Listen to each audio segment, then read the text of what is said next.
Lindsay, water levels in Lake Belton are historically low. Now cities like Temple and Killeen are joining McLennan County cities who have been on restrictions since last month. The people I spoke with today says it's time for everyone to start doing their part in conservation.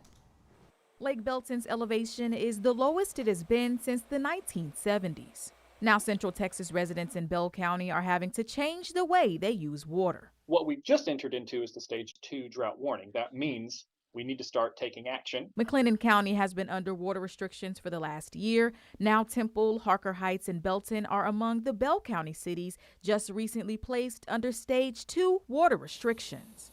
In stage 2, residents are urged to reduce their water usage by 10%, and things like watering your lawn have been cut down to 2 days a week. There's small things you can do, wash your car less, those type of things. Don't fill your pool every day of the week. Different things like that are recommended for stage 2, but we just ask people to be aware and to just use less water. Lake Belton is a majority water source for parts of Central Texas. The Brazos River Authority reports the lake loses 325,000 gallons of water each day because of the drought and evaporation.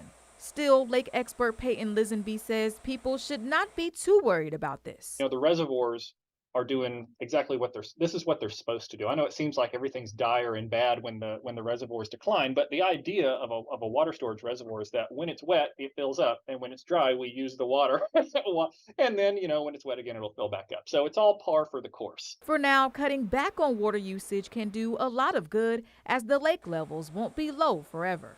If there is any kind of silver lining, no matter how thin, it is that droughts give us the opportunity to be aware of how much we consume and to actually experiment with consuming less and to try and make better habits. And oftentimes, the conservation habits you pick up during a drought, if they become habit, you'll continue them even during wet periods.